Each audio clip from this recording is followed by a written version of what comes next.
Hi, welcome to Not My Rabbit Hole with Terry Joyce. My guest today is Ben Emlyn Jones, Ben the Thejrporter.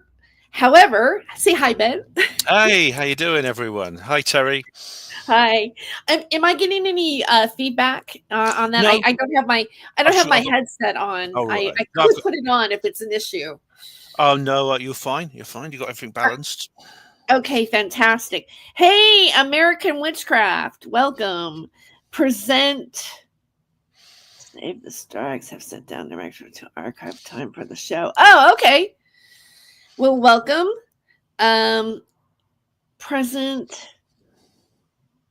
Okay. Well, I thought I'd start it because Ben and I were talking before we started. You know, we were sitting here chatting on StreamYard. I was eating some cereal, and Ben brought up an old song, an old opening song that I had for my Freedom of Joy show that I used to have on America Freedom Radio and Revolution Radio.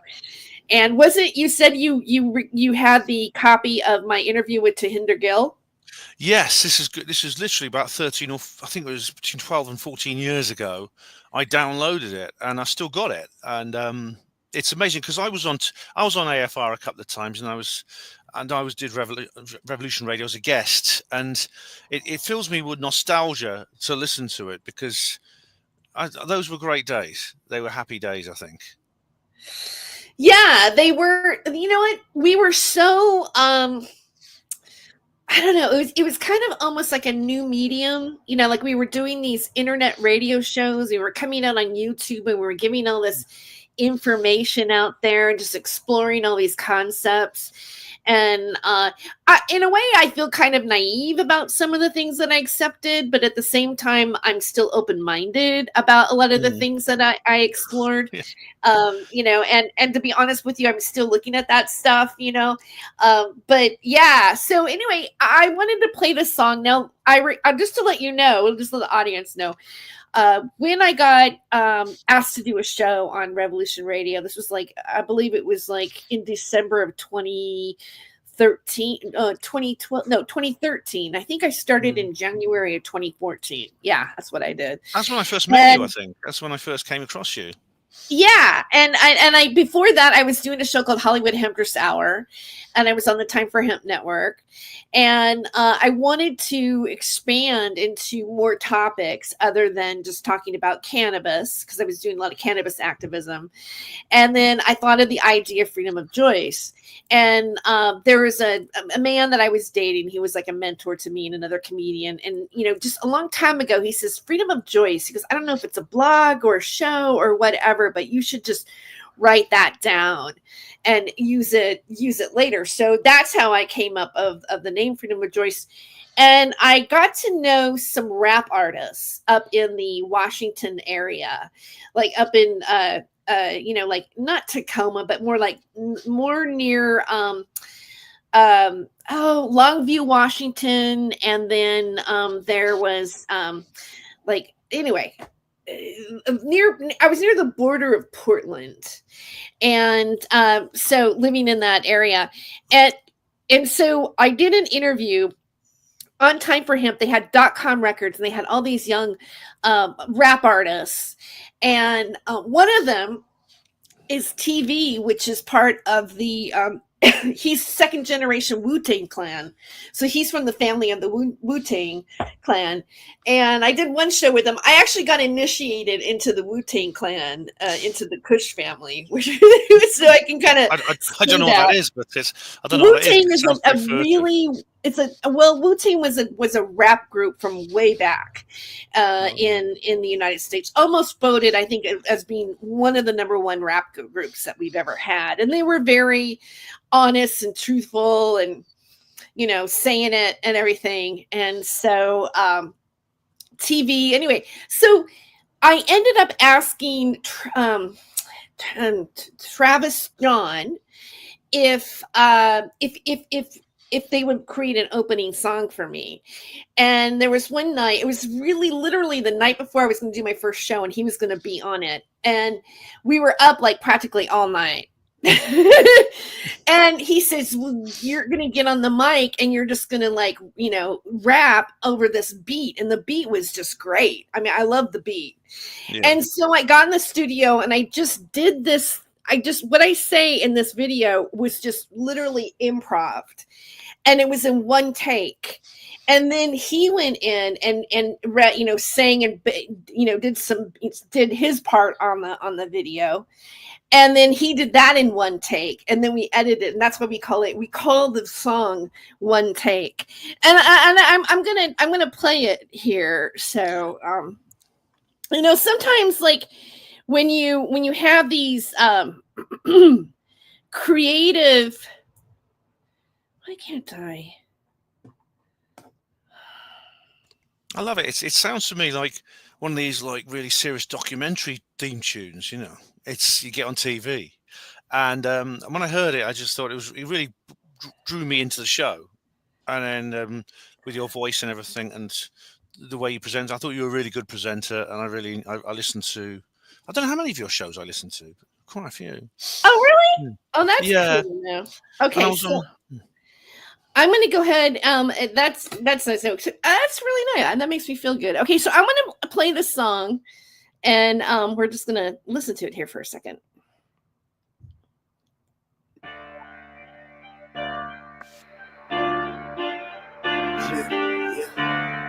You see, I grew up in America. I grew up in the land where phrases like, I have a dream, meant something. I grew up where I believed that freedom existed, that's what I was fighting for.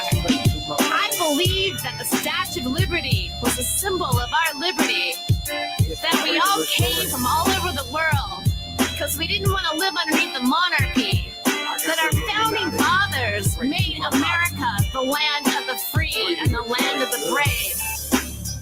I don't care what you say to me. I don't care if there's a shadow government or there's people out there that's trying to take it away from us. I don't care about that. Because I believe that because we believe it, we can do something about it. We grew up different. I think something happened with the Federal Reserves. I think the bankers are in on it. And this is what I'm going to give a shout out to my girls out there. If he works for Goldman Sachs, Lehman Brothers, or Bank of America, do not have sex with him. Yeah, that's right. We can take our power back. We've got the power. Do you know that there have been acts of terrorism for the promise of 72 virgins? How does that work? Why would somebody do something like that just because they want to have virgins? And this is the afterlife. What happens when that person's done all those 72 virgins? Then you just have 72 women calling you up going, why haven't you called me? I'm pregnant. What do you mean it's not yours? You're the only one. We can take our power back. We can fight the corporations. We can make our own market. We can stop driving cars that have oil in it. We can stop fracking. We can stop being ruled by a monarchy. This is America, damn it, and I'm taking it back. I've never heard that entire song before. Never heard the whole thing. I've only just heard only on your show, the cut down version you did for the show. And it's like, but that's great, that's brilliant. And it takes me back to a time when I think everything we did was more fun.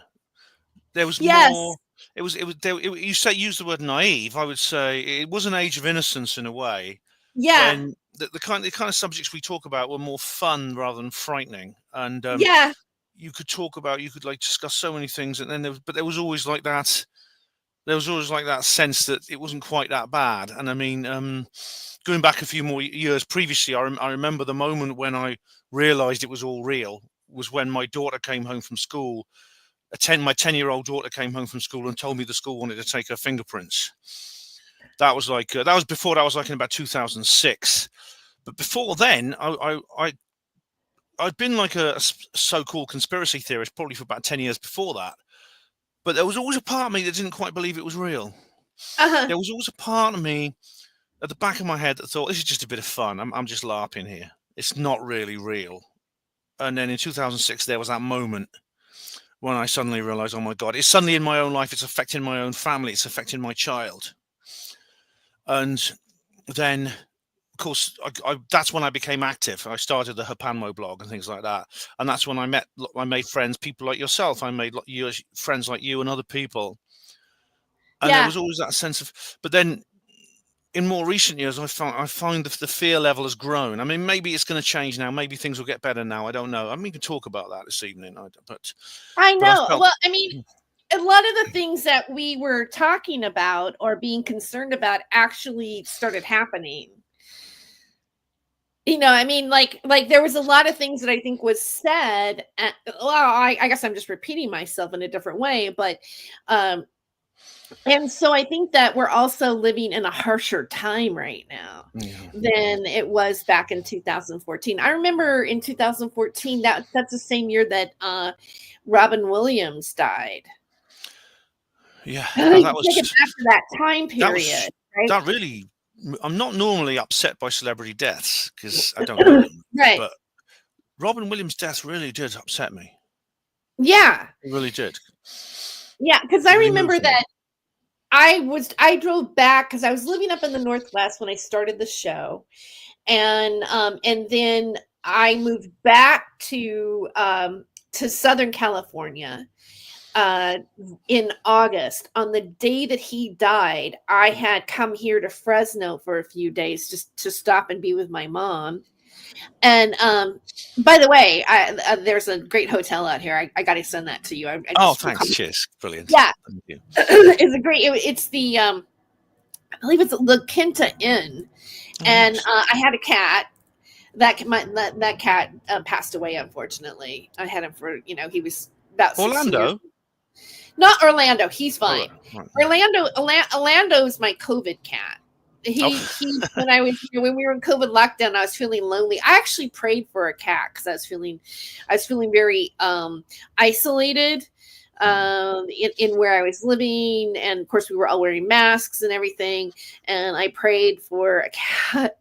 I said I'm feeling lonely because I was really not having like I was going to school, but no, all of my classes were online that semester, so I wasn't really even going to a campus. And so yeah, I prayed, and then that like really right away I looked out my window and there were like three cats all kind of like almost arguing with each other, and one of them was Orlando. And then there was one night where it was super raining, and I was studying for a math exam because I'm a writer, I'm not good at math. And so I was like stressed out about it, like at midnight, and I happened to open my window up, but it was raining, and I saw him out there, and when I opened the window he came in.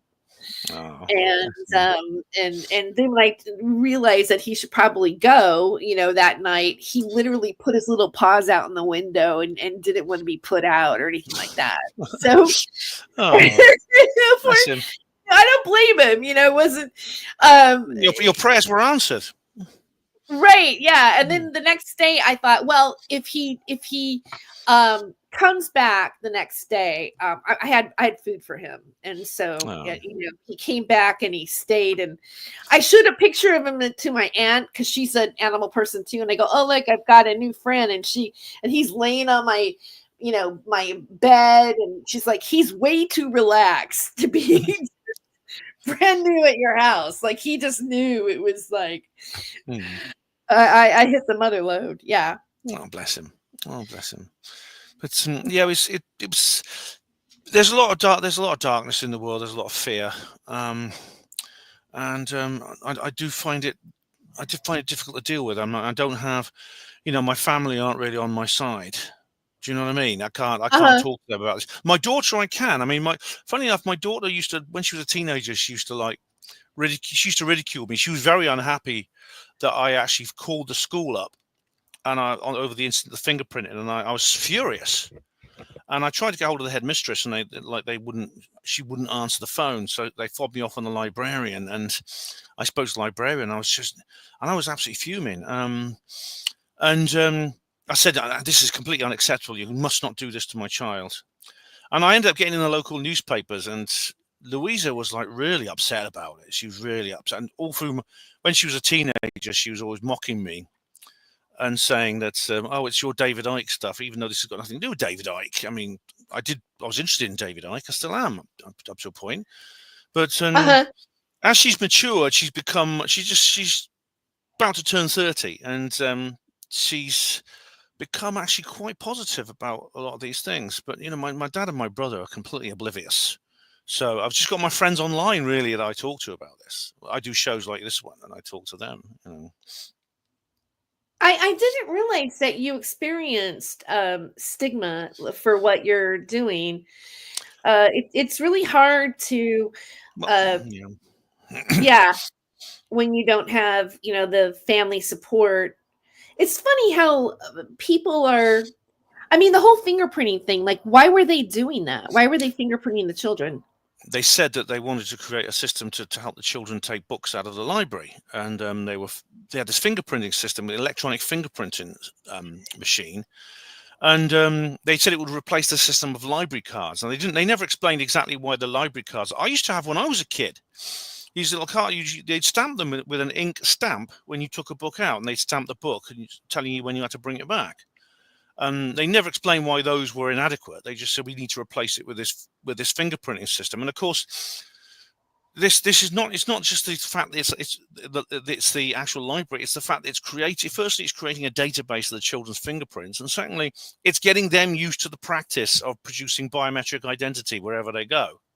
So when they're adults, they'll think it's normal. I mean, in 1984. George Orwell, Winston, the character, says it's the children he's most scared of, because Winston was like this 50-year-old guy who remembered the old days. He remembered the nursery rhymes and things from his youth. But the children had grown up in the Big Brother state. They knew of no other. And because they'd been doing this since their whole lives. And that was what concerned me. This is why I told the school they must never take my daughter's fingerprints. And I mean, if it had happened now, I'd have just taken her out of school. That's what I should have done. But I did threaten them. I said that I've told her to refuse and refer the staff to me if anyone tries to. So, did any other parents object? To begin with, I had a couple of supporters, but they sort of went away. And I seem to. So very often I'm like this. I'm like the only one who makes a fuss about something, and everyone looks at me as if to say, "Well, why are you making a fuss about this, Ben? Well, why does it bother you so much?" I can see why you made a fuss about it. Do they still use fingerprints at the library? This is a school library, right? Yeah, I mean, it's. I don't know exactly what they're doing now, because Louisa left school in how many years ago? She left school like about 15 years ago, but yeah, they may well be. I mean, I know they're doing it in other. I know they're doing these sorts of things in other schools, because I got in touch with this lady called Pippa, who runs this website about school fingerprinting. She actually got in touch with me because I was in the news, and she said, and she was like saying that they are trying to roll this out across the country. She's trying to persuade parents not to allow it to happen. That's just one example of the kind of changes that are happening in society that concern me, because once the kids get used to doing this for the library, they'll be doing it to get their school dinners, and next thing you know, they'll be doing that to take money out the bank, or pay for things, because you won't be able to take money out. I mean, that's the plan. The plan is to have everything cashless, and so everything's rationed. Everything's controlled and rationed by the government. That's the plan, you see. And it's. I think that just really. There's some places where I go, like on campus, to like there's a campus store that they have where you can go get, snacks and drinks and whatever at, right? Maybe a burrito, breakfast burrito or something. and they don't even take cash. They don't even accept Mhm. cash. So you have to pay with the card. What do you? It seems like there's a lot of places like that. What do you think about the Apple Wallet with Well, their I pay? never use it. I have a bank Uh-huh, card which I use as little as possible. I try to use cash as much as I can, and but yeah, there are a lot. I mean, it seems to be there's a bit of a backlash against this, and because there's a couple of pubs in Oxford that didn't take cash a little while ago that stopped taking cash during COVID lockdown. And uh-huh, afterwards, they kept on. I thought, oh dear, they're going to stay like that. But they've reintroduced a cash till, which is quite something. In Oxford, Oxford is the heart of like the government training centre, because this is where all the bigwigs come to go to university from around the world. We've spawned so many world leaders across the world. It's unbelievable. So it's a very conformist kind of place. But there has been like a reversal of the whole thing, which is good. That's encouraging, and that's why I try to. I I'm not a pessimist, you know. I feel a lot of fear sometimes, but I mean I'm not a pessimist, and I'm not going to surrender to this. I'm going to keep going. I'm going to keep going at this, and but yeah, I did find I found a community way long ago, and that's been like the center of my life ever since. It really has. uh-huh. And this is something I've dedicated my life to, and the friends I made online are very precious to me. They really are, and I'll always look forward to conferences when I can see them, when I can meet them. And I'm hoping to meet you for the first time in a couple of months, which should be good. Yeah, yeah. I'm really looking forward to it. Now you're going to Contact in the Desert this, Yes. and so tell me about it. Like who's going to be the guest speakers? Oh, so the Contact in the Desert is like this amazing. It's an extravaganza. I mean, well, last year. I mean, it's a shame you couldn't get there last year because it was superb. I mean, it's not cheap. You get what you pay for. It's good value, but Uh-huh. it's this massive 5 day festival at Indian Wells, just east of Los Angeles. And you get the speakers we get are incredible. They do these amazing talks. Like George Knapp is going to be there, Jimmy Church. I mean, some people are there every year. Danny Sheehan, Richard Dolan, etc. They're all the UFO speakers are going to be there. Nick Pope, of course, you've got to have Nick Pope, haven't you? But there's some new ones here. They've got Avi Loeb, who's a scientist. He's a serious astronomer, and he's like hunting for UFOs and things like that. He's got the Galileo project, which is a, a quest to try and find evidence for UFOs. Now, David Paulides is a former police officer who researches people who've disappeared mysteriously.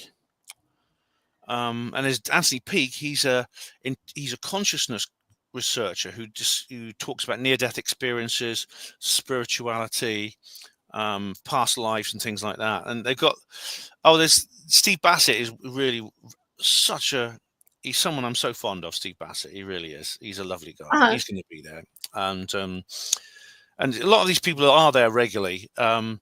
But there's always new people and new faces. Kelly Chase is going to be there because she's like quite new on the scene, but she's like really made an impact with her blog and her radio show and things like that. And who else do I recognise here? I'm just going through the list. Um, there's a big, very extensive, very upmarket website here, and there's Josh Gates. Now don't know much about him, but he does Expedition Unknown. I don't know that one, but he's like the keynote speaker. But what's really fun is just getting together and talking about these things with other people and meeting like-minded people and like hanging out with people and saying what you want to say to people and talking about these things. I tend to let my mouth run away from me, you know. I'm very much an extrovert, and I tend to go like I get conference fever very easily, and I tend to, and no one minds though. You see, no one minds. I can never do that here in Oxford, never. But I'm so looking forward to it. Well, I've got the tickets. I've got to book other things, but I bought the tickets. I bought the early bird tickets for the conference. So I'm just arranging the budget for the rest of the trip. So, and I'm gonna take a little bit of extra time too. I've got some other things I want to do while I'm in the States. So I saw on the website. You know what? Maybe do you want to share the link of the website yes, here? yeah, I'll put it. Let me put Okay. it in the chat box. Okay, that would be great. Yeah, Yeah, this is with the link. One of the things that I noticed, one of the speakers, the people that are supposed to be there, was the actor Thomas Jane. oh, it's not posted. Um, I think it Huh? might have gone. It might have gone spam folded. Yeah, hang on, let me try it again. No, Did it's you in the put it in spam private folder. chat? Oh, I'll put it in No. private. Yeah, it's. So I put it on the live chat, but I'll put it here. It's probably went to spam. There we go. There it is. Yeah. Okay. Thomas Jane. I don't know much about him, but he's Thomas Jane. Okay. And I want to show the contact in the desert website. I just pulled it up Hmm. here. Um, he came out in a movie called Boogie Nights. Are you familiar with that film at Oh all? yes, yes. Okay. I think you He's mentioned this on one of your videos. I think. Yeah. Hmm. I met him once actually. Yeah. Um, because okay, so here's the speakers. Richard Dolan. Let me see. Henry, Stephen. I mean, how much does it cost somebody to go and have the full Well, shebang? I bought it for $298, but that was the early bird. That was the early bird deal. It's Well, probably a bit that's more not now, bad. but that's pretty good for like 5 days. That's pretty good value. I think it's probably a lot. It may have gone up now, but it's still. I'd recommend anyone who has any interest in this sort of thing. I really recommend it. I really would He's got that recommend it. Mm. Indiana Jones hat there. Yeah, it's just that's. I've not seen Expedition Unknown, but yeah. Adventure television personality author. Oh yeah, they got all the big guys here. Oh, you got to have seen them There's a lot. Thomas Jane. Here he is, right All here. right, yeah, Thomas Jane. He's done a lot of acting. He's been a lot of parts. Um, like here says Thomas Jane is an actor, director, and producer working in Tinseltown for over 25 years. His triple Golden Globe nominee for the comedy series Hung, and has starred in such classic genre films as The Mist, Deep Blue Sea, and The Punisher.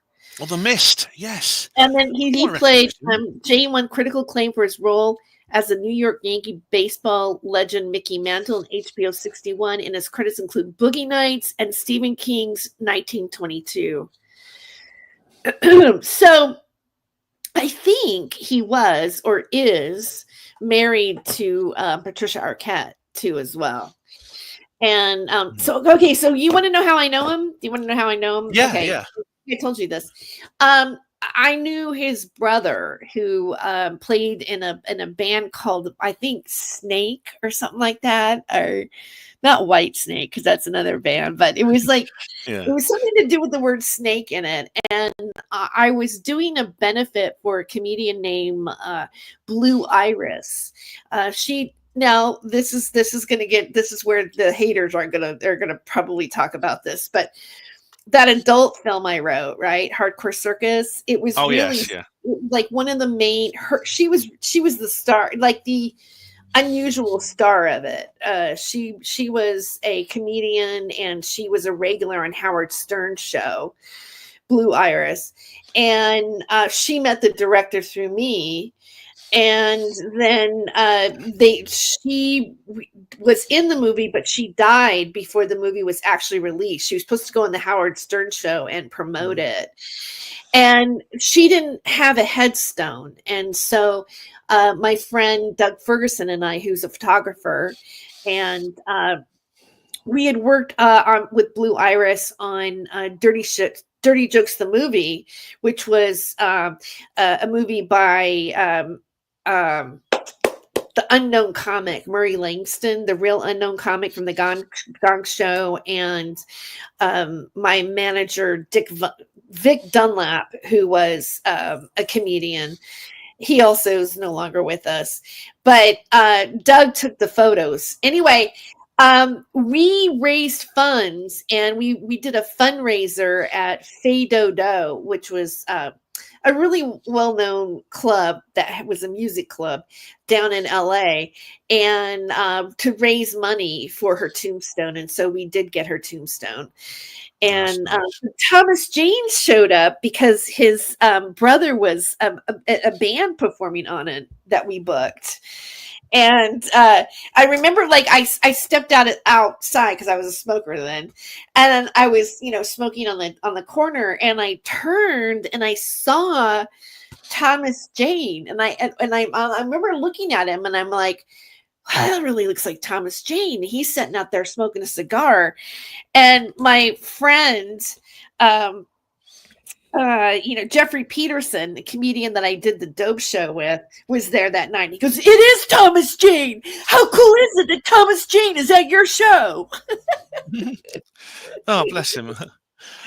Yeah. Sorry, excuse me just a moment. I feel very hot. One moment. Okay. Take this off.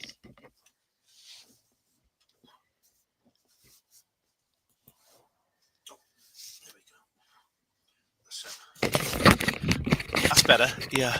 Oh, cool. That was cool. Yeah. I mean, well, I It's have. just kind of interesting Yeah.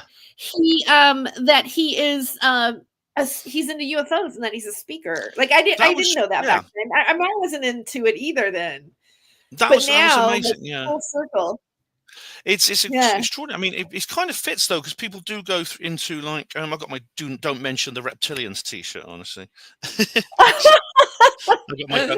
got that from a conference called RepCon in Manchester, where I was the MC of this conference. Now it kind of fits because you find that a lot of these actors or these famous people who get involved in this, they've often done something in their career that indicates that they either have been introduced to these subjects or they had an interest. So, for example, Thomas Jane was in the film The Mist.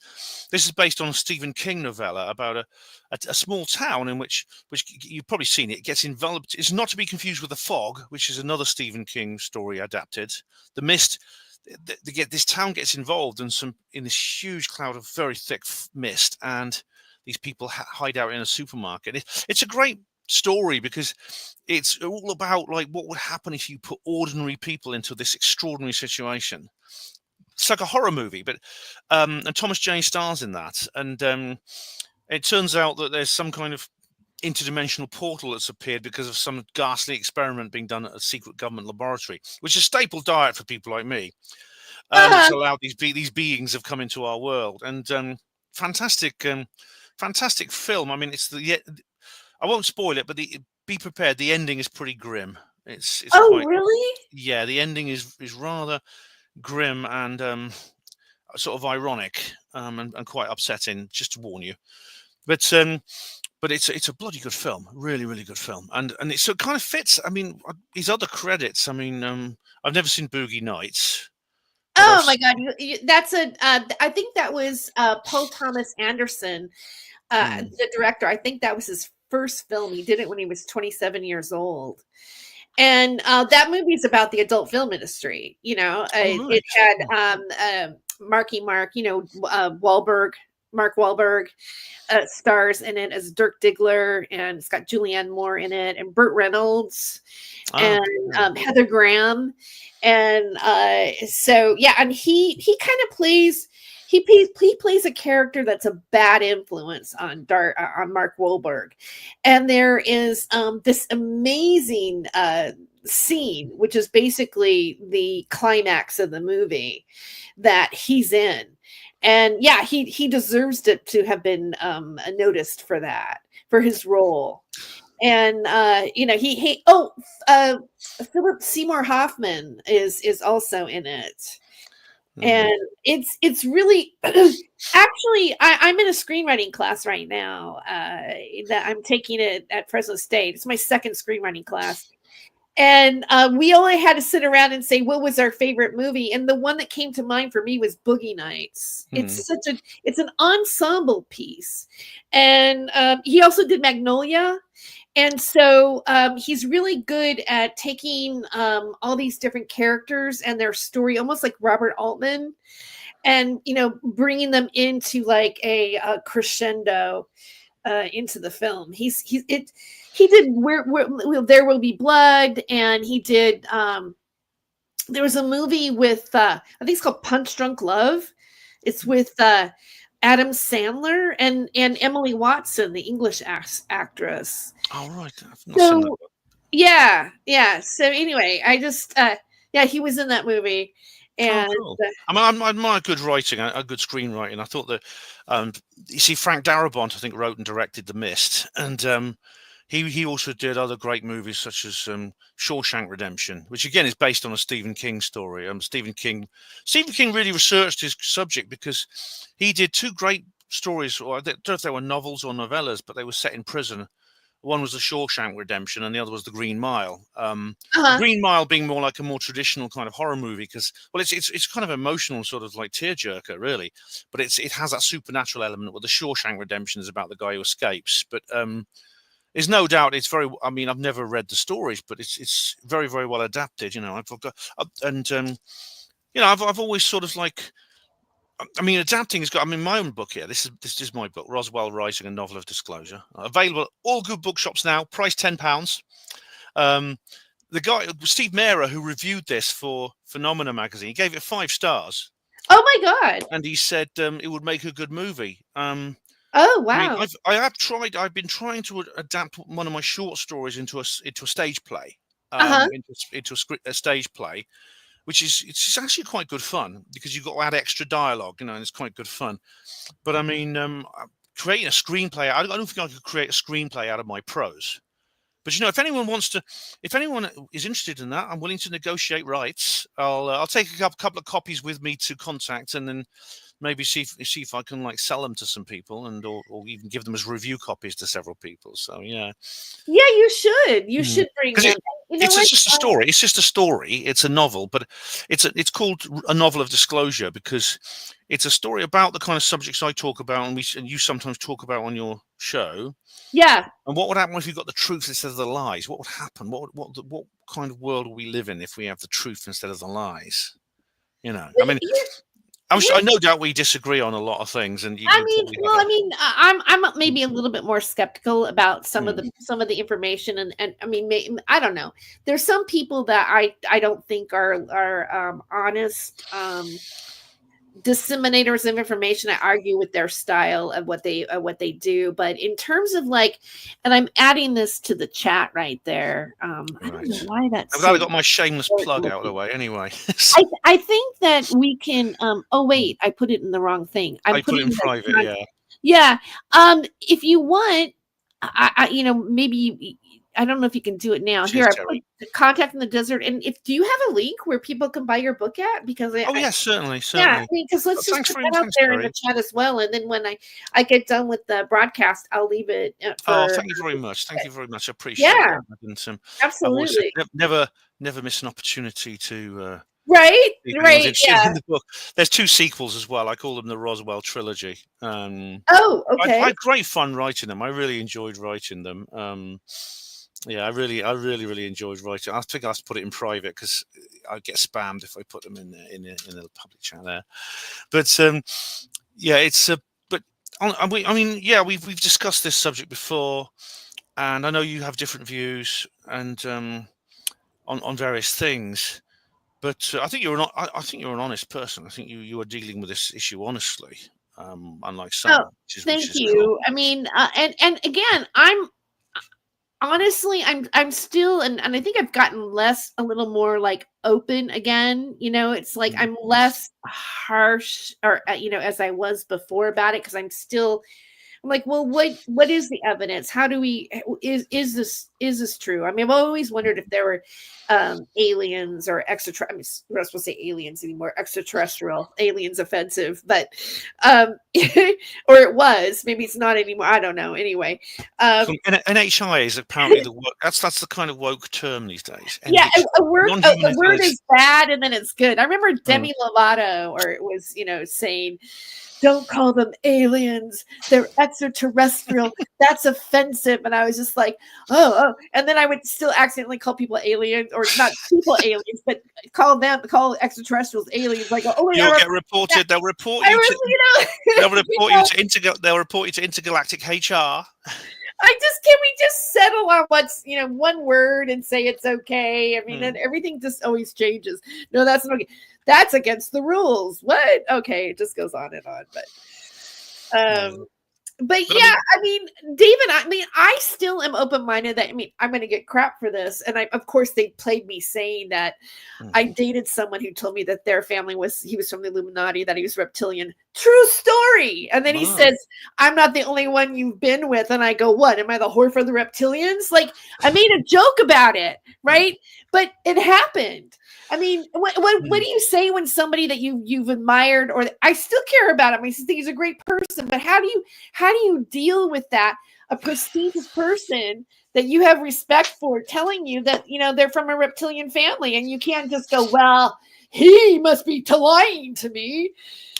I mean, It's tricky. I mean, according to you know, I'm not sure you can actually say the author's name or the name of the book on YouTube, but according to a famous author who writes about these subjects, this is not David Icke. This is someone else. uh, But she came up with, she didn't know anything about David Icke when she wrote this, but she met Miguel de la Madrid, who was he was the president of Mexico during much of the 70s, and she saw him change into like this humanoid reptilian form, and she knew nothing about David Icke in those days, and she put it down to some form of mind control.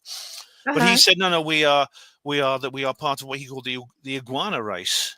He called it himself that we are the iguana race. We're not humans the same way you are. We look like that sometimes, but we're not. And this is not a new idea. I mean, in fact, it can be found in ancient mythology. And I've known people who have had these strange experiences of seeing people look different, you change into this strange reptilian form. And it's not, before anyone says anything, it's not related to any Earth demography. Okay, so please don't throw any accusations at me, because it's not.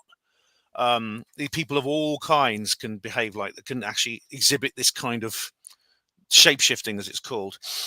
But so I mean, I can't dismiss it. It's not something I can just like reject. There's a case to answer, I think.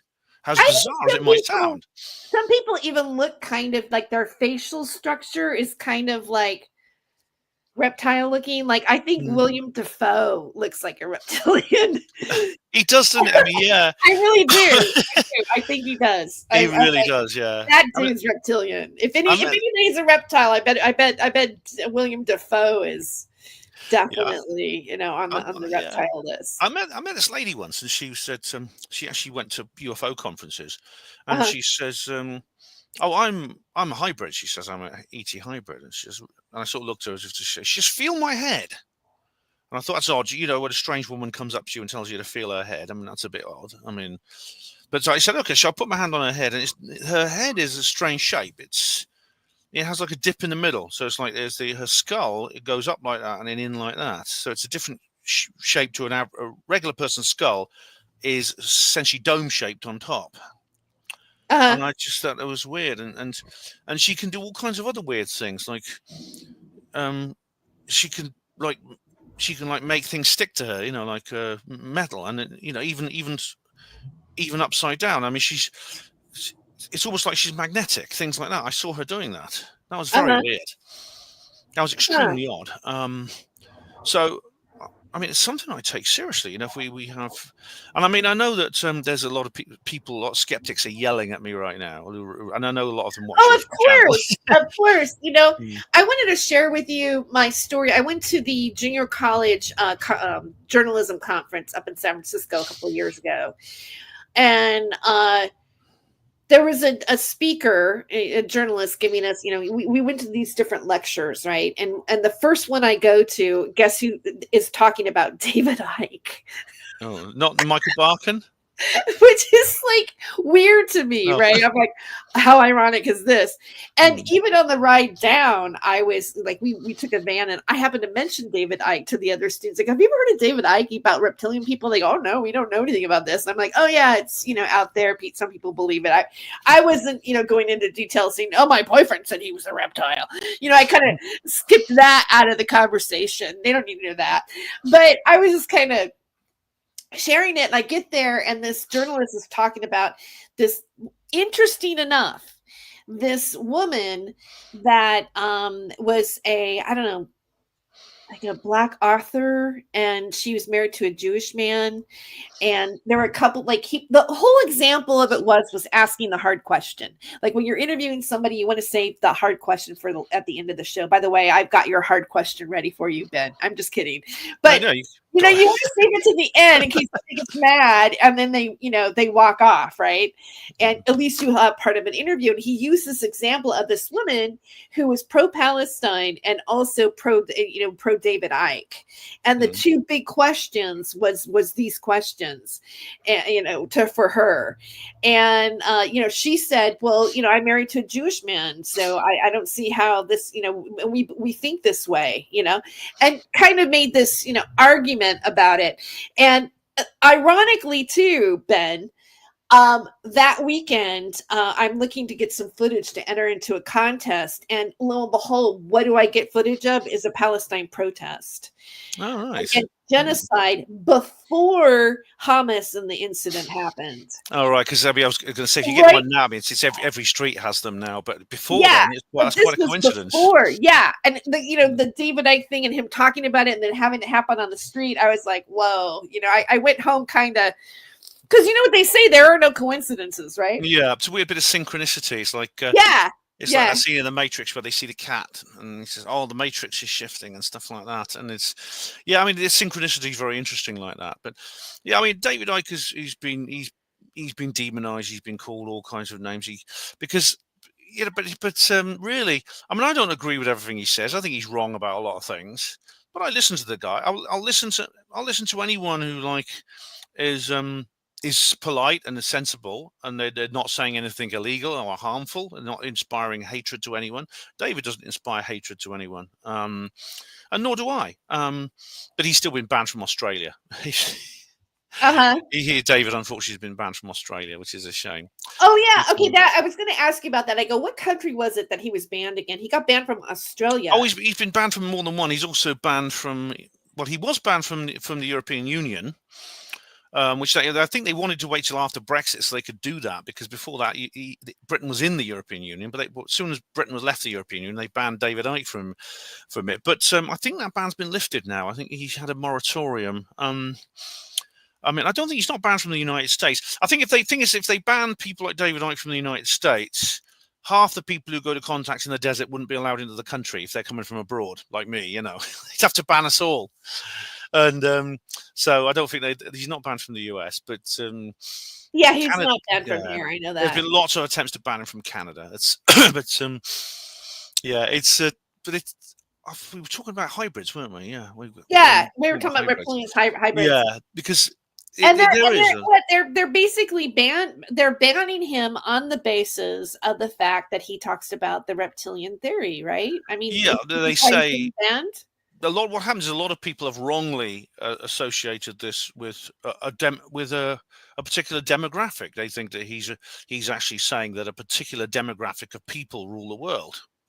So it's a racial issue for him, but that's not true. It's simply false. See. It is simply false. That's the thing, and he's been wrongly accused, I think. Yeah. Okay, so I want to talk about a couple things before, because we're getting a little. I know that. What time is it? It's almost 10 o'clock. It's coming up to 10. I mean, we don't have to finish exactly on an hour. I mean, I don't mind going on a bit longer, but yeah. Yeah. So you have been following a lot of UFO. I mean, I consider you to be one of the experts on it. I mean, you're a researcher.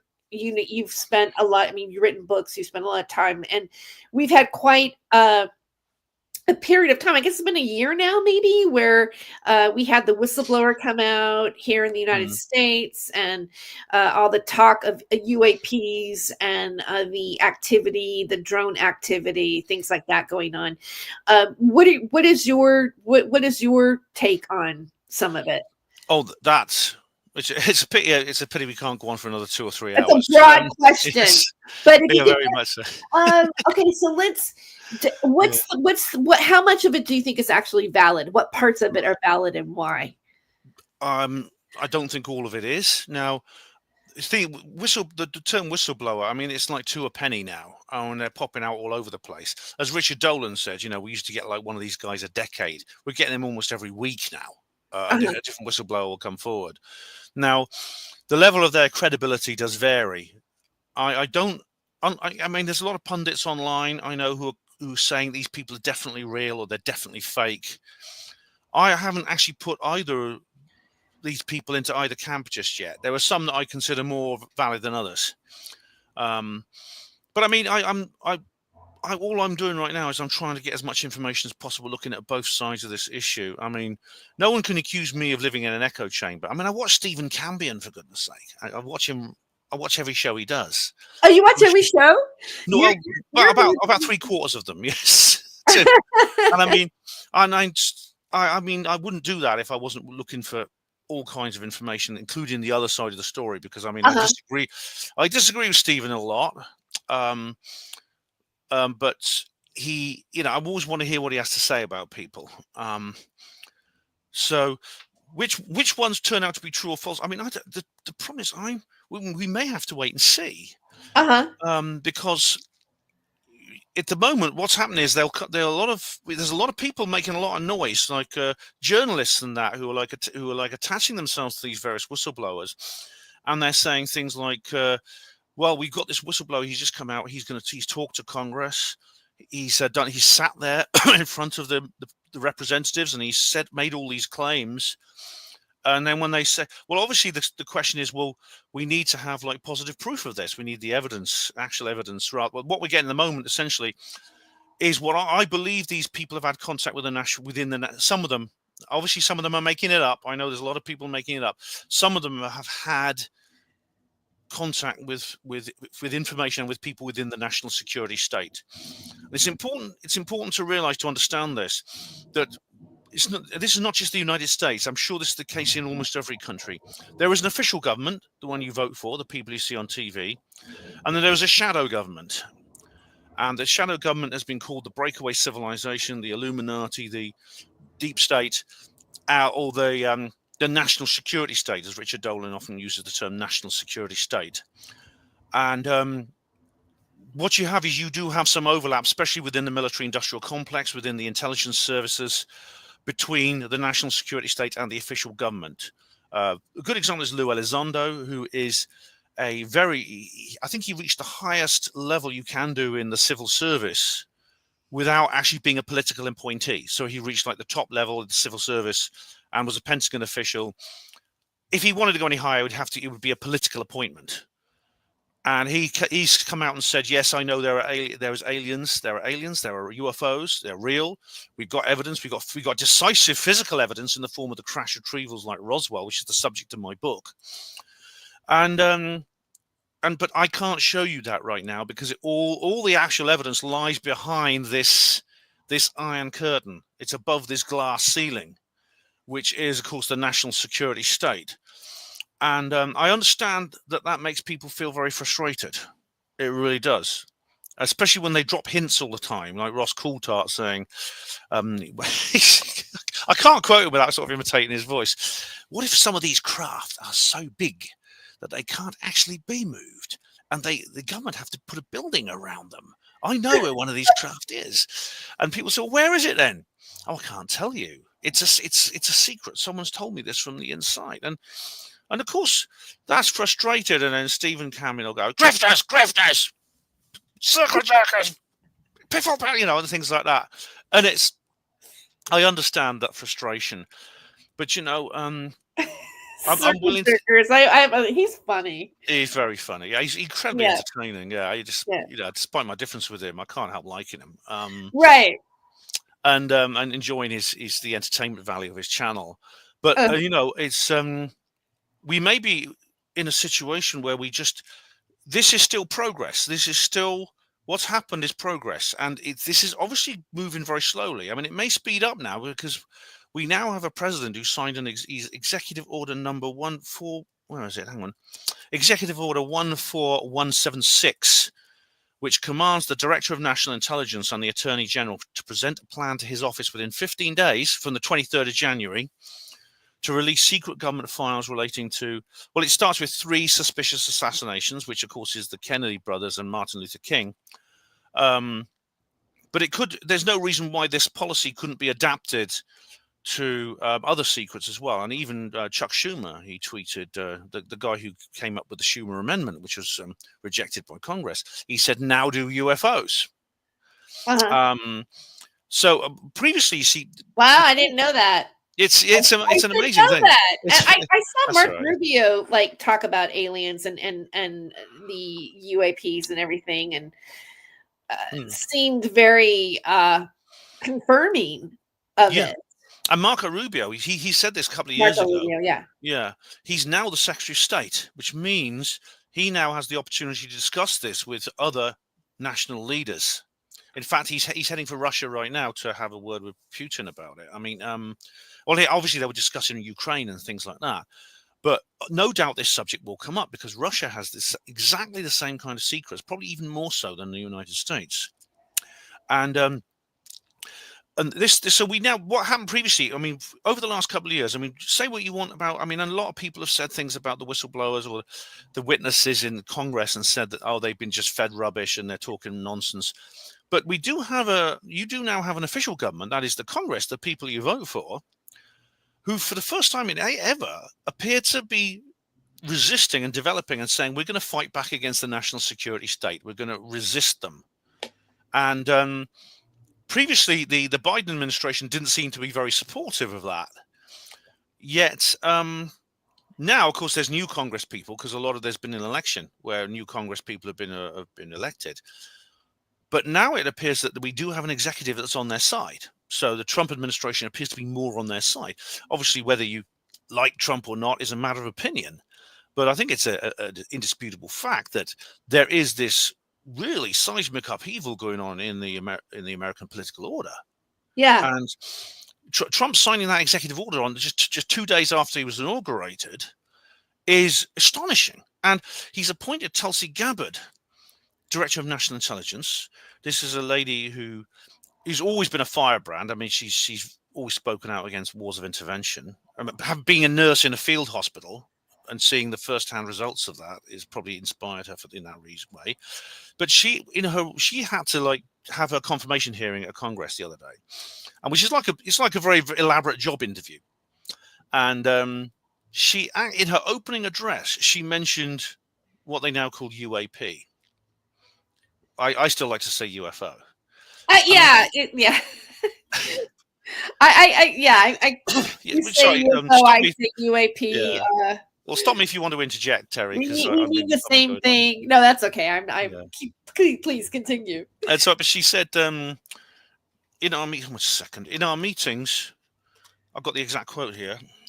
Many of you have expressed bipartisan frustration about the recent intelligence failures and lack of responsiveness to your requests for information on UAPs, drones, and more. I look forward to working with you on these issues. Now, there's no point. There's no reason why she had to do that. She was not obliged to bring up the little green men. This is a confirmation hearing, so she really could have just kept her mouth shut about that during this period and maybe said more later. But she felt confident enough at this confirmation hearing to mention the UFO subject while she's appealing to the legislature to confirm her as the Director of National Intelligence, because they have the final say on it, not the president. But she sat there, and it shows an enormous level of, I think, sincerity on her part. I've always admired Tulsi. I've always liked her. But this is really an astonishing kind of admission almost of her mission statement. And now she's leading this team of 15 people. She's been helped by Anna Paulina Luna, who did a press conference the other day where she announced essentially a new task force. I mean, in your thumbnail for this, you say you see pictures of the aliens talking about the Doge. It's a great thumbnail, and people watching this video can see it. But what do you think about the Doge as these aliens sitting having a talk with these grok aliens? Thanks. And I added that little question there, but yeah. I told you earlier that I created the image on Grok, and Mm, I said, get some, because at first I was going to title this show, sitting around and talking about aliens, and I was going to mm, or extraterrestrials. Oops, again, I did it again. yeah. Oops, I did it again. Okay, and so then I was like, okay, that's not really what. But what and then I just had this image of aliens sitting around talking, Mm. just kind of came into my head. So I did the little grok prompt and got that, and then went on Canva and made it into like the YouTube thumbnails thing, and then added Mm. a few things to it. Yeah. Yeah, that's cool. Yeah, but I mean, It- the Department of Government Efficiency, of course, is this new thing that Trump's come up with, um, and this task force is, what's the official name of the task force? I can't remember what it was, but Anna Paulina Luna, who's actually she was part of this whole drive. She was one of the leading figures um, in these UFO here, and there's no doubt she's very interested in this whole thing, along with her fellow representative from Florida, Jared Moskowitz, who's the other guy from Florida. They're actually representatives, not the senators, but she actually did talk about a new era in the relationship between the people and the state, and she uses terms like the light of truth. Unlike a lot of politicians, I don't think she's just talking nonsense to impress people. I think she means it. And she started this task force to look into, it's almost like a shopping list of the kind of things that we conspiracy theorists talk about: JFK, RFK, MLK, 9/11, COVID, Epstein's list, MLK, etc. I mean, and UAPs, and she mentions UAPs. Um, so that's quite really, really amazing. And then you had Steven Spielberg talking about, he's suddenly come out and said he's making a film about UFOs, which is, and what's more, he's talking normally filmmakers don't do this. I mean, normally when a film is produced, there will be no contact with the media at all until the project is in post-production and they're getting ready to release it. They don't normally start talking about it when it's in pre-production, and giving all the details, like what the working title is and things like this. That's normally kept confidential. They just keep that to themselves. But Spielberg was making this film called The Dish, and he says, "Oh, I've changed the working title to Disclosure." And wow.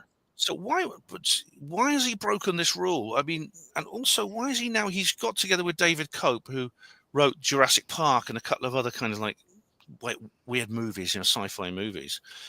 Why now all of a sudden is Spielberg what reignited his interest in UFOs? Because have you seen Close Encounters of Well, the Third he's Kind? always, I mean, like, yeah, and then he also did ET, and Mm. he's done, I think, a few UFO films, and he's always Yeah. been, I think, he's a director of that genre. I think, I mean, a Mm. lot of people think this is that, it's first of all, it's a great story. I mean, who doesn't want to watch Mm. movies about aliens? I mean, Oh, extraterrestrials. NHI. And right. And it's been a movie viewing staple. People are curious about it. I think people are curious about, is there other life out there besides us?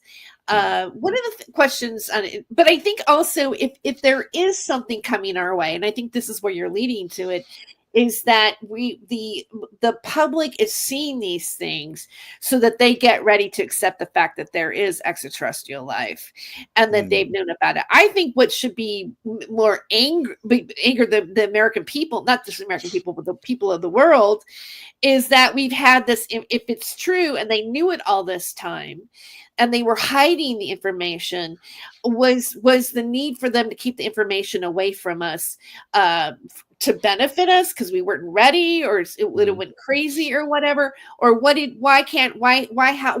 how for so long how do we not know about it? Yeah. So you believe that they're attempting to essentially get out of this Well, hole and It they're could be. preparing the ground just to test us or to It prepare could us. be. I mean, Mm. there was a movie called Contact, I believe. It had Matthew Yeah. McConaughey in it, and there's that part where they people find out that there is other life, and there's all these religious groups going crazy, and people are kind of going nutty about it because if we find out that I think that if we find out that there is other life, and then that's going to be an upheaval for religious beliefs or spiritual beliefs. I think it is a conflict that way. It's when you it I just do. And then also when you watch some stuff, religious stuff, or their take on aliens, they've made it so the aliens are demons Mm. and not really aliens. So, or, not really extraterrestrial or not really another life from another planet. One of the things, what's the guy's name? Stephen Grush? Is it Grush? The guy David that, Grush. right, David Grush? Grush. Okay, David Grush. There was one thing that he said that I thought was really interesting early on in his conferences. He said that he believed that they were interdimensional, Mm. meaning that they're coming into our reality from some other type of dimension. Mm. And I really think that because he said that, I also think that that's a possibility.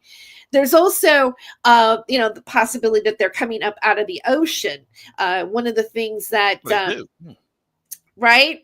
So behold a pale horse, right? Yeah. Yeah, he was saying that he saw that in the military, and that was his Mm. coming out of what was going on. Bill Cooper, Yeah.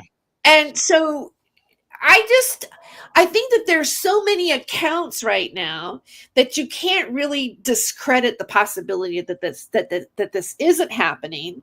And I think that it's important to have an open mind about it, or maybe even prepare yourself on what is happening, because let's say the world does go crazy, or people do go crazy. It might be good to have people like you that know a lot about this topic, that can help other people understand or calm down, because you're ahead of the Yeah. curve on everything. But Well, there's that's certainly. actually what's going to happen culturally. Yeah, well, there's certainly going to always a big apology. That's for certain. But yeah, I mean, it could be that people like us we'll find ourselves in a leadership role because people will say, "I'm sorry, I laughed at you.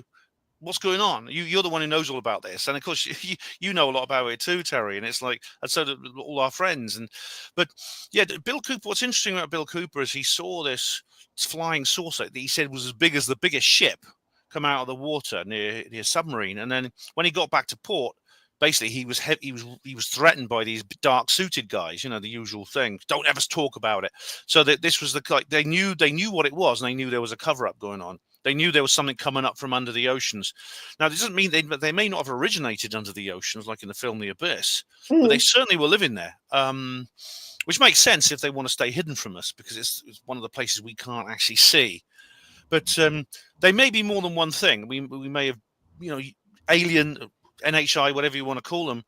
We may have sort of generically categorized them under one umbrella term when they may be more than one phenomenon, because there's so many different types. Different species, they manifest as craft, as balls of light, and other things, and they seem to exhibit. People who have contact with them they exhibit a very, very wide range of behaviors. They seem to be some are very nice, some are not so nice. Most of them seem to be just observing us neutrally. So they exhibit this wide variety of behaviors and have many different agendas. They probably come from many, many different habitats, because they vary physically in form as well. There's greys, mantids, reptilians, humanoids, etc. As far as the religious angles goes, it may not be as bad as you say. The religious angle. I Mhm. mean, I'd like to. Obviously, if you're proved wrong, then that's good for the world. But I mean, I might be proved wrong. Hello, Aiken. You might, obviously, I might be proved wrong. But the reason is, you know, religions are surprisingly adaptive. Well, first of all, many religions of the world already have the concept of ETs. For example, Islam, Mhm. and Oh, Islam. I didn't know that. I think Islam and Hinduism will cope quite well. the Christian world survived the blow dealt by Charles Darwin when he proved that he essentially invented the science of modern biology, and he explained that because essentially religious people always used biological examples when they explained why God must exist, because look at life, look at animals and humans and plants. This couldn't happen by chance, or it couldn't happen without an intelligent designer. And Right. Darwin said it's not. But now the church has adapted to that. If you I mean, want I tutor anthropology, so I'm really familiar with the different sides of what people believe and everything, and but I think there is a way to still believe that there is a God, or I don't know if you want to, some people want to call him God, a intelligent designer, a supreme being, however you want to refer to God, or even think that this isn't random. It wasn't just a big bang and we're just here existing and there's no purpose for anything. Like an Edward Albee play, right? It's like, existentialism, like what's the point? There's no point to anything, that kind of like belief in things. But in terms of like Charles Darwin and natural selection, mainly what happens is that there's been different prototypes of hominins that are no longer, they went extinct. And that we're traced back to them being like, they are a common ancestor. Like when you classify things, there's a common ancestor between each species, right? And how this happens is usually there's a random mutation that happens in people in their genetically in an allele that gives them a when they will have the trait, and it gives them the ability to survive in their environment. It's always based on the environment. But natural selection. For instance, and this is a really quick thing here. If let's say you had finches and you were and there was, at one point they were on one island. One of the finches went over and lived on another island, and both of them have random mutations. And they breed and everything else. And the ones that have traits that make them survive in their environment are going to be the ones that thrive. And then if it keeps going over time, both of those species will turn into different species so that they're no longer they're no longer the same. If they came back together, they would have different mating calls. They wouldn't mate anymore. They would be completely different species. And that's called allopatric speciation. Technically, if Elon Musk goes to Mars, he occupies Mars, right? And we have humans on Mars, and they have several years away from the humans that are here, it might be possible that they would turn into a different type of human species. There's a great horror movie idea, right? I think. I mean, we think that we've arrived. Like we're this chain is done, and the modern human is going to be the species that is on the planet forever. But I took Anthro 2 last semester, and I learned that every species on the planet has gone extinct. Every single one, and there's a 99.9% chance that there's only like a slight sliver that we would not change into something else and this our version of ourselves would be extinct as well. Well, we would have to. That blew my mind to learn that. What? Because the universe changes, planets change, so we inevitably would change with it. But on the subject of, you see, I wouldn't call myself an atheist. I don't go to church or anything, but I wouldn't describe myself as an atheist. But so I'm not like a massive Richard Dawkins type rejecter of intelligent design or anything like that. But obviously, like a lot of people do believe. I mean, some people believe it, especially in your country. I think there are people who do believe the literal word of the Bible. Adam and Eve were real people. Yeah. Thought it existed 6,000 years ago. It was created. That's the way it is. Yeah. Yeah. And those people, I think, would be perturbed by. Possibly they would be perturbed by the idea of NHIs or aliens or whatever you want to call them, and would say things like, well, they must be demons. And according to several people, like James Lukatsky, who wrote the Skinwalker Ranch, who was featured in the Skinwalker Ranch book, there are many people quite senior in government who believe this and think they are dealing with some sort of demonic entity. So I don't know if you saw Aiken shared. Do the Greys breed with the lizards and the avians? Like, do they get gray Anunnaki chicken for lizards? I don't know, but if KFC served up a burger like that, I wouldn't touch it. Right. Oh, okay. So this is a really great conversation with you today. I hope you will come by and be on my stream some other time in the future. I'd love to. We've covered a lot today, and it's we didn't even get onto Valentine's Day, but we didn't. This is kind of a make up Valentine's Day, belated Valentine's Day stream. We can't talk about everything. You know, I did a stream about that on Valentine's Day, but we don't have time to talk about everything, do we? Yeah. No, I know. But let's talk before we do go. Just one more topic, as we talked about. Maybe we wanted to share this. David Wilcock. Yeah. Yeah. Well, I first came across him years ago when he was on Project Camelot with Kerry Cassidy and Bill Ryan, and hi Albus, hi, and then he did those shows with Corey Good, and to be honest, I didn't know much about him because I never really found him terribly credible.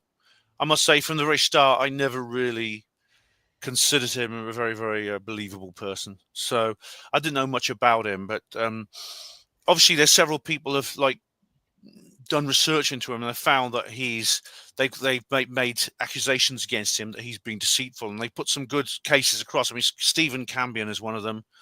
Also, a good friend of mine, Darcy Weir, Canadian filmmaker, a guy I met him at Contact in the Desert last year, actually, but I've spoken to him many times. He's done he's making a series of films called, I can't remember what they're called now. What's their names? I can't remember what they're called, but he's made this series of films.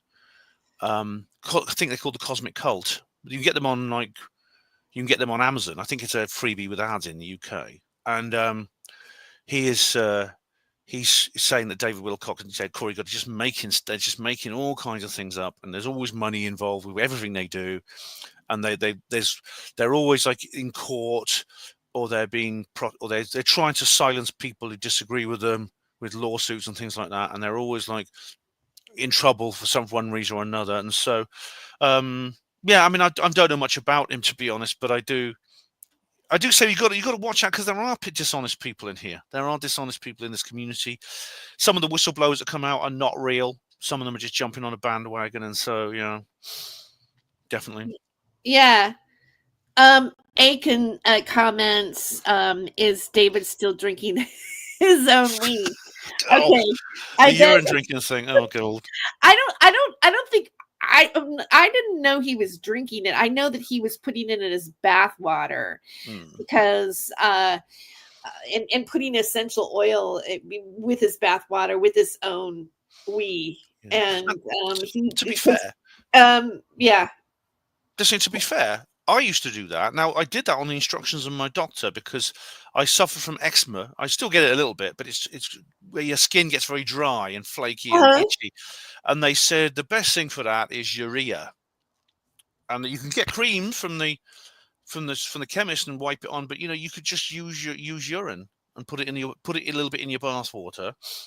Along with there's several other things that were suggested, such as like oats. You can put a few oats in the bath. That helps as well, and it worked. Believe it or not, it actually did work. Yeah. So, but I mean, I don't think whether Wilcock has. I have heard about like that there were some good properties of putting it on topically. I haven't been able to really bring myself to do it. But if I do, I'll let you know. And it's only for skin conditions. I don't know why. I don't know enough about Wilcock. I don't pay him enough attention to know why exactly he does that. I think he said it because Archangel Michael told him that it was important to have your DNA on the outside of you, as well as it something to do with something about it being good to have his own DNA in the water on the outside. That I forgot what the exact reason was, but yeah, he's really getting raked over the coals for that one. I know he says he channels the Archangel Michael. I know that much. I don't really. if people say that, I tend to go a bit. I tend to switch off. It's like when people say they say I'm channeling these aliens and they're Right. Andromedans or Cassiopeians. When aliens are named after a constellation, I tend to lose interest because constellations are simply a pattern of stars in the sky created by Earth's unique position within the universe. If you picked the Earth up and you moved it to another part of the universe, you'd still see stars. You might even see some of the same stars, but they form different patterns in the sky. So constellations only exist because of, from our perspective on Earth and how we see the universe around us. So real extraterrestrials would not name themselves after constellations. Right. It's Right. it's simply, so that's another thing that tends to make people channeling archangels and constellations. I mean, I'm not completely against it. I know a lady who says she channels Pleiadians. Now, Pleiades is actually a star cluster; it's not a constellation, Mhm. and she sounds far more credible. She's someone I believe a lot more. But Is she the one that wrote that book? Wrote the book, and I listened to the. What's the author? um, There's a Soma Palladian. Ara. She has two names. She calls herself Soma Ara. Or Carol Noonan is her real name. Okay. There's another one, but Barbara something. Barbara. Barbara Is it Milchick or no? Barbara Lamb. Barbara Lamb.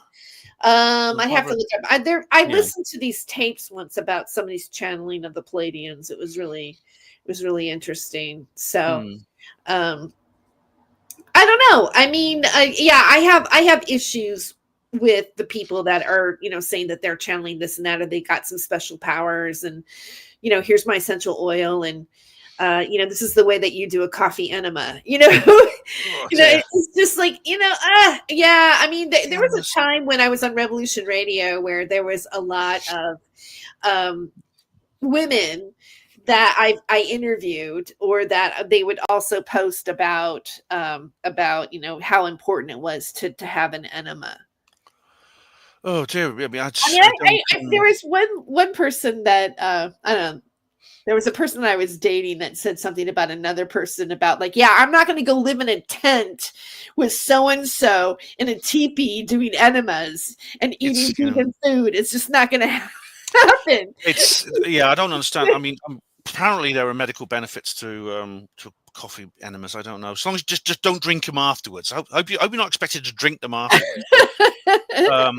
And I'd rather have coffee just come straight out of the pot. Frankly. Right. Yeah. I don't know. The reason why that's kind of on my mind. I just recently watched I binge watched a Netflix series called Apple Cider Vinegar, and it's about these it's the characters that one of them has cancer, one of them is faking cancer, but they become these gurus of natural healing for cancer. And one of the retreats is what they're doing coffee enemas, so it made me think of a certain individual who used to do those, which I'm going to be kind and not mention, but just say that I remember Nighthawk when I was on Revolution Radio calling her the enema witch. It was such a big thing. Like Coffee enema witch, that was it. it was so everyone was doing like this stuff. There was a little bit of this on Critical Mass Radio when I first started doing my show. They would do things like there was urine drinking and all kinds of things like that, and I never got into it myself. But urine drinking enemas and things like that. But some people do swear about it. They do swear by it. They say, a little bit of drinking your own, it's just like, I just can't bring it up to my lips. Oh God! If I was ill and someone, I'd try anything if I was ill with something. Yeah, but right. touch wood. I haven't actually needed it yet. Hopefully, I never will. But there you go. Yeah. Yeah. Well, I want to thank you for coming on to my stream tonight or today. It's nighttime for you. It's daytime for me still. Is there any final thoughts that you'd like to share with us today? I think we've covered all we can cover. But I mean, I just wanted to say thanks very much. It's been great to talk to you again, Terry. My website is Hapanwo. That's HPANWO.blogspot.co.uk, and that's Hospital Porters Against the New World Order. Check out my book, which there's a link in the show in the description box to that, and and also cover all the other things I cover as well, because I've got my own YouTube channel like Terry has, and it's called Hapanwo TV, and yeah, that's all. Thanks, Terry. Except I hope to see you soon. I mean, I do hope to catch up with you, because we didn't get a chance to meet last year at Contact in the Desert, but hopefully we will this time. So I hope so. Yeah. It'd be nice to see you at last. Yeah. It would be great to see you. I'm Thanks. really hoping we'll have to do a video. We'll have to. Yeah, definitely. We're in the same space. Yeah, and thanks everyone for watching. What is this? Serious question: is instant coffee better for enemas, or should one use plunger or a real ground coffee? I got no idea, and I don't want to think about it. I think freeze dried might be like too processed. I don't know. When I watched the movie, they had to have a certain organic blend from some sort of place. So I'm thinking like Folgers is probably, even though it's what is it, good to the last drop, it probably isn't the one to use. All right, I'm going to say watching, everyone. Thank you for watching. I'm going to go ahead and play out. Yes, thank you for watching. And I thought, you know what? I'll play my song again. I forgot. Yeah. I forgot the song. Let me. Where? What did I do with it? Hold on here. Here it is. Okay, I got it queued. Have a great rest of your week, you too, Ben. And we'll carry on with our bad selves.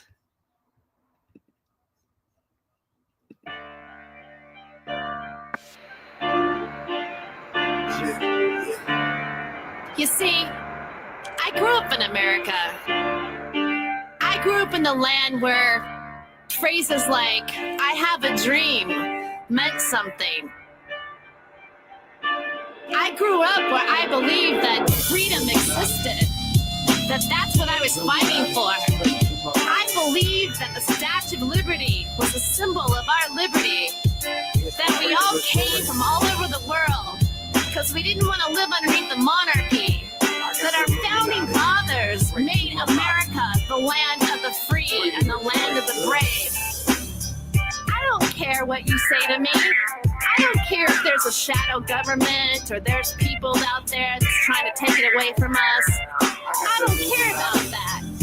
Because I believe that because we believe it, we can do something about it. We grew up different. I think something happened with the Federal Reserves. I think the bankers are in on it. And this is what I'm going to give a shout out to my girls out there.